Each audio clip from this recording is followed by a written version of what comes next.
আসসালামু আলাইকুম প্রিয় দর্শক, কুকিং বাই মৌসুমী চ্যানেলে একটা পিঠার রেসিপি দেখার জন্য সবাইকে স্বাগত। আজকে বানাবো তালের নরম তুলতুলে বড়া পিঠা। তার জন্য প্রথমে একটি বাটি নিয়েছি, এর মধ্যে শুকনো চালের গুঁড়া দিয়ে দিয়েছি 1 কাপ, হাফ কাপ দিয়ে দিয়েছি ময়দা। এখানে আপনারা ময়দার পরিবর্তে আটাটাও ব্যবহার করতে পারেন। এখন দিয়ে দিয়েছি পরিমাণ মতো লবণ আর দিব পরিমাণ মতো চিনি। আপনারা চিনিটা আপনাদের পছন্দ মতো দিবেন। এখন শুকনো উপকরণগুলো ভালোভাবে মিশিয়ে নেব। মেশানো হয়ে গেলে এ পর্যায়ে দিয়ে দিব তালের রস।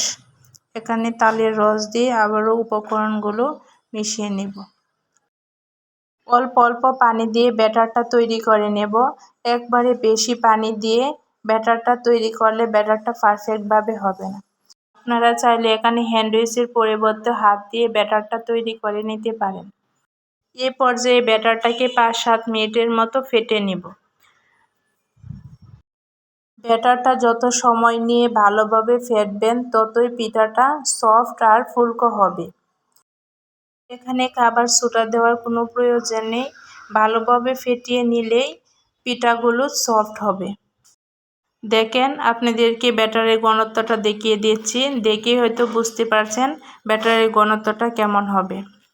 এখন একটি চুলায় প্যান বসিয়ে এখানে পরিমাণ মতো তেল দিয়ে তেলটাকে ভালোভাবে গরম করে নেব।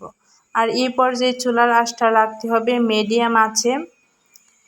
তেলটা যখন ভালোভাবে গরম হয়ে যাবে এ পর্যায়ে একে একে করে পিঠাগুলো দিয়ে দিব। তেলের মধ্যে পিঠার ব্যাটারটা দেওয়ার সাথে সাথেই দেখেন ফুলে উপরে বেশি আসছে। পিঠাগুলো দেওয়ার সাথে সাথেই নাড়াচাড়া করা যাবে না। পিঠাগুলো যখন তেলের উপরে বেশি আসবে এ পর্যায়ে পিঠাগুলোকে ব্রাউন কালার এপিট ওপিট করে ভেজে নেব।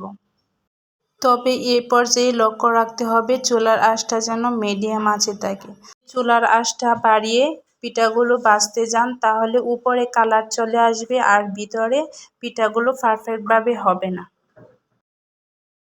পিঠাতে যখন এরকম গোল্ডেন কালার চলে আসবে এ পর্যায়ে আমি চুলা থেকে নামিয়ে নেব। আপনারা চাইলে আরও ব্রাউন কালার করে ভেজে নিতে পারেন। সেম প্রসেসে বাকি পিঠাগুলো ভেজে নেব। সবগুলো পিঠা ভাজা হয়ে গেলে এখন একটি সার্ভিং প্লেটে আমি পিঠাগুলো সার্ভ করে নেব। দেখেন পিঠাগুলো মাশাআল্লাহ কত সুন্দর হয়েছে আর ফুলকো হয়েছে। পিঠাগুলো একটাও ফেটে যায় না। এখন আপনাদেরকে একটা দেখিয়ে দিচ্ছি, দেখেন কত সফট হয়েছে পিঠাগুলো, দিতে ভেঙে যাচ্ছে আর ভিতরে কত ফুলকো হয়েছে, দেখে হয়তো বুঝতে পারছেন। এই তালের বড়া পিঠাটা এত মজার যে একবার খাবে তার বারবার খেতে মন চাইবে। তালের বড়া পিঠার রেসিপিটি আপনাদের কাছে কেমন লেগেছে কমেন্ট করে জানাবেন। আর রেসিপিটি যদি আপনাদের কাছে ভালো লাগে তাহলে লাইক শেয়ার করতে ভুলবেন না আর চ্যানেলটি সাবস্ক্রাইব করে পাশে থাকবেন। ধন্যবাদ সবাইকে।